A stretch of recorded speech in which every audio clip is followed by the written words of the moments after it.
जैसे दिन, तन, सुन, मन।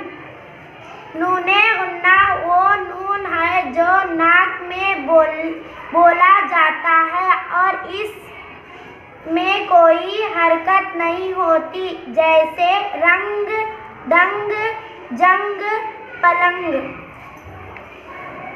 नूने गुन्ना लफ्ज़ के आखिर में आता है तो इसके पेट में नुक्ता नहीं होता, जैसे माँ, हाँ, कहाँ, वहाँ।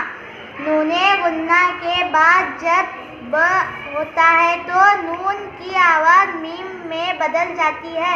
लिखने में नून आता है लेकिन पढ़ा मीम जाता है, जैसे मेंबर, अंबर, दुम्बा, गुंबद। गुड।